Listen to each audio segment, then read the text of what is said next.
Verdun, de Vallotton. Un long dimanche de fiançailles. Témoignage de Louis Barthas. Conclusion.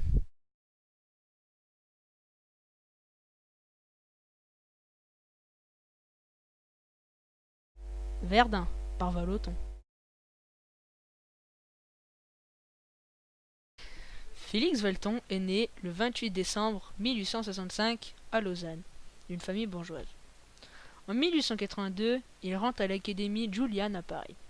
Le jeune Suisse parvient à se faire un nom auprès de l'avant-garde parisienne.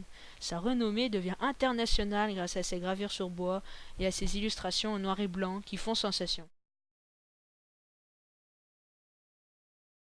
Intitulé Verdun, ce tableau représente un champ de bataille en proie au déluge.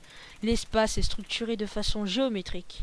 Alors qu'on distingue au premier plan des terres dévastées, hérissées de troncs d'arbres sectionnés, au centre de la toile, des faisceaux lumineux colorés se croisent au-dessus de flammes et de nuées de gaz blanches et noires en formant des triangles.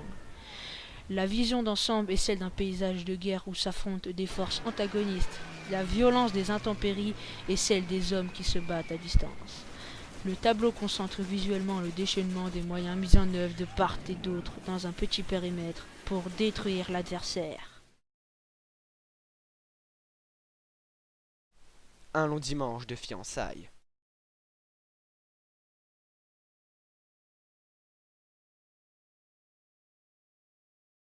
Jean-Pierre Jeunet, né le 3 septembre 1953 au Coteau, dans l'arrondissement de Roanne, est un réalisateur et scénariste français. Il a fait ses études à Nancy, au lycée Poincaré.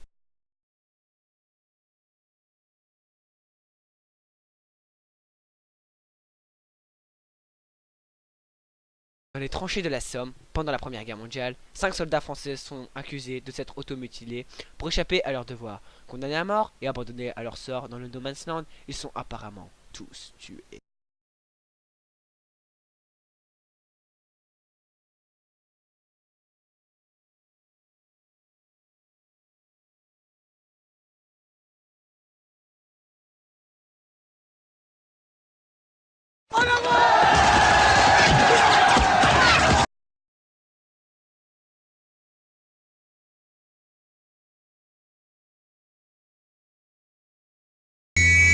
Pour la France!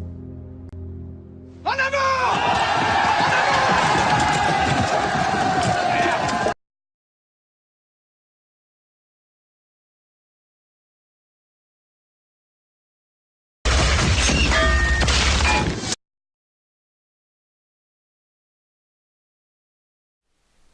Témoignage de Louis Barthas. Louis Barthas est né le 14 juillet 1879. Il a 35 ans quand il part à la guerre en 1914. Il est marié et père de 2 enfants. Il est mobilisé pendant tout le conflit, du 4 août 1914 au 14 février 1919. Pendant cette période, il écrit des témoignages qu'il met au propre à son retour. L'exemple de Louis Barthas, qui a écrit des témoignages de la bataille de Verdun, où il a passé quelques semaines, prouve bien la violence qu'il y avait à l'époque et où les tensions régnaient entre les deux camps. Nous restâmes terrés dans la tranchée toute la journée. Nous souffrions de la chaleur et du manque d'air. Mais il ne fallait pas que les avions Boche nous remarquent.